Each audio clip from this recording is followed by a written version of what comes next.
Dans les mathématiques financières en CST secondaire 5, on utilise beaucoup les intérêts composés.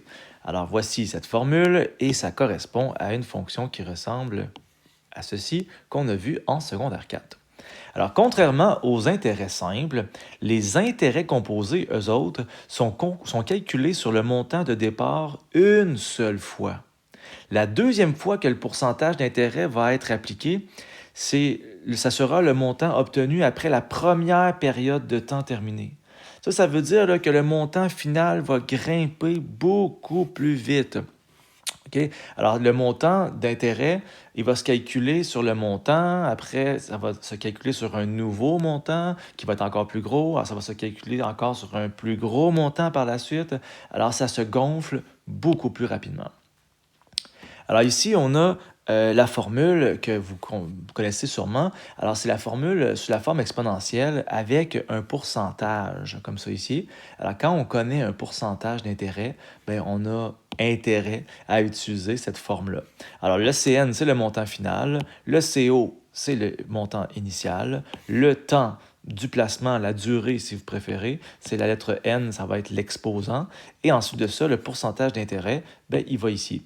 Et même chose que pour intérêt simple, il est primordial d'avoir les mêmes unités de temps pour le N et le I. Alors, je vais faire 4 sortes d'exemples et bien sûr, il faut se rappeler là, que dans ce genre d'exercice, on connaît toujours 3 éléments sur 4 dans cette formule. Alors, soit que tu connais ces 3-là, soit que tu connais lui, soit que tu connais lui. Alors, bref, je vais faire les 4 sortes d'exercices. Alors ici, je connais tous les éléments qui sont à droite de la formule. Alors, si j'y vais, 1000 pièces, OK, 4 années, et ensuite de ça, un taux d'intérêt annuel, OK, ça c'est pour 1 an, composé semestriel, ça veut dire que c'est 8% par année. Okay? Et là, si je viens dire que c'est composé semestriel, ça veut dire que finalement, je vais travailler avec des semestres. Alors, le pourcentage d'intérêt, tu peux le changer en semestriel parce qu'ils disent qu'ils vont le calculer de façon semestrielle. Alors, c'est du 0,04 semestriel. Et si je travaille en semestre, ben, je dois transformer mes années en semestres. Alors, il y a 2 semestres dans une année, alors j'ai 8 semestres. Je mets tous les trucs semestriels dans ma formule. Alors, l'intérêt, je le mets ici, le semestre, je le mets là. Et je calcule avec ma calculatrice.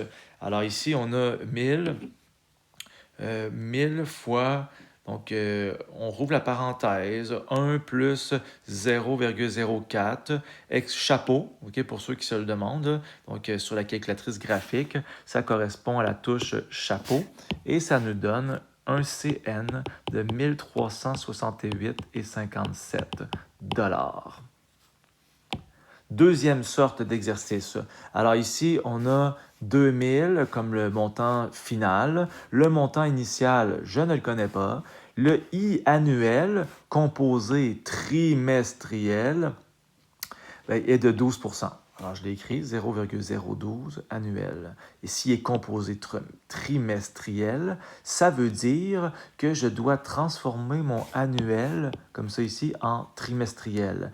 Et évidemment, il y a 4 trimestres dans une année, alors tu divises par 4. Ça fait 0,03% pour un trimestre. Ensuite de ça, la durée, j'ai donné comme ça 1 an. Alors, puisque je travaille en trimestriel, je dois transformer mes années en trimestres. Alors, ça me donne 4 trimestres. Et là, je remplace tout ça dans ma formule. Alors, je me rends compte ici que donc, j'additionne tout ça, donc 1,03 exposant 4. Alors ça se fait, ça, comme calcul. Je vous invite à pitonner ça sur votre calculatrice et ça vous donne 1,1255. Il est très, très, très pertinent, d'avoir finalement juste de garder le plus possible de nombre à virgule. Ça va? Donc, on fait 2000 divisé ce nombre à virgule et ça nous donne un montant initial de 1776,97 $. Voyez-vous, le montant départ est plus petit, OK, que le montant final. Ça aussi, c'est une petite vérification rapide qu'on peut faire. Ensuite de ça, donc, vous avez l'autre style d'exercice. Vous avez, par exemple, le montant final de 1000 $. Vous avez 1000 pièces au début. Ça l'a doublé, donc, dans ce cas-là. Ensuite de ça, je cherche le N. OK, le style d'exercice que je m'apprête à faire, c'est celui-là. Alors, un exposant inconnu, logarithme. On va devoir utiliser les logarithmes dans ce style d'exercice. Le pourcentage annuel, c'est 6%. OK? Et je dis qu'il était composé mensuellement. Alors, s'il est composé mensuellement, ça veut dire que mon 0,06 annuel, je dois le transformer en mensuel, en divisant, bien sûr, par 12. Alors, en divisant par 12, ça me donne 0,005%. Ben, du 0,5%, et ça s'écrit comme ça.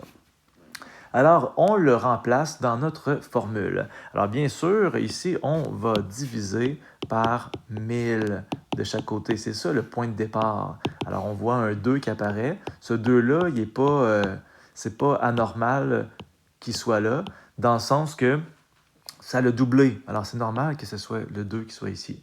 Ensuite de ça, je vois des élèves souvent faire -1. On n'a pas le droit de faire ça, là. Donc, ici, je suis bloqué. Je dois finalement utiliser le logarithme. OK, alors la base est isolée, c'est parfait. Alors je m'en vais en log. La valeur du n, ça va être log de la puissance.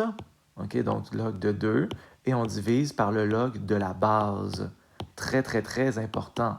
OK, donc on divise log de la puissance divisé le log de la base. Et ça nous donne notre temps. OK, alors je fais le logarithme de 2 et on divise par le log de 1,005, comme ça ici, et ça nous donne un n 138,97. Alors ça veut dire quoi? C'est quoi la valeur de n? Alors il faut se rappeler que j'ai travaillé en mensuel. Okay, alors, si c'est mensuel, bien sûr, ça veut dire que ça ici, ça correspond à des mois. Et si je veux avoir le nombre d'années, par exemple, ben, ça fait on divise par 12 et ça fait du 11,6 ans environ. Okay, donc, si jamais tu veux le remettre en années, ben, ça se fait. Tu divises par 12. Et le dernier type d'exercice, c'est lorsque on cherche le taux d'intérêt. Alors, le taux d'intérêt, ben, on va devoir utiliser des racines. Okay, alors, je connais 3 éléments, comme ça ici. Alors, je remplace dans ma formule. CN 2000 $, le CO 1000 $, le trimestre, j'ai choisi trimestre ici. Alors, ça veut dire que mon pourcentage d'intérêt, il sera trimestriel, okay, celui que je vais trouver. Il faut absolument que les unités de mesure fitent ensemble. Alors, je remplace les choses, comme j'ai dit, et je fais de l'algèbre. Alors, ça fait 2, comme ça ici, 1 plus i exposant 8.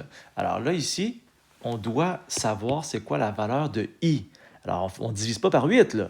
Donc, je vois des élèves souvent diviser par 8, faire -1. On n'a pas le droit de faire ça. Alors, ça ici, c'est une espèce de carapace, si vous voulez, et on doit se débarrasser de ça. Et comment faire pour se débarrasser d'un exposant 8? Ben, c'est de faire la racine huitième, comme ça ici. Et dans ta calculatrice, tu dois aller dans la touche maths. Et juste avant, tu dois aller peser sur 8. Pourquoi? Parce que tu dois faire apparaître l'indice de la racine en premier. Donc, tu écris 8, tu écris maths et tu vas choisir le symbole suivant. Et là, si tu fais la racine huitième de 2, donc ça me donne 1,0905 est égal à 1 plus i. Ensuite de ça, on soustrait 1 de chaque côté. Ça fait 0,0905 est égal à i, trimestriel. Très important. Et des fois, là, dans la question, il faut juste être un peu vigilant parce que ça se peut qu'il te demande le i annuel. Okay? Alors, soyez vigilants. Si on demande un i annuel et que ça ici, c'est trimestriel, ça veut dire que ça se fait 4 fois par année. Alors, bien sûr, il faut faire x4. Okay? Alors, ici, je soustrais Euh, je vais juste faire un petit calcul, donc parfait. Donc, on fait x4, tout simplement, et ça nous donne du 36,2% annuel, comme ça ici, alors que c'était du 9,05 trimestriel. Alors, dépendamment de la question, il faut être vigilant. Est-ce qu'on laisse le 9,05% trimestriel ou bien on le donne en annuel? Donc, c'est selon le type de question.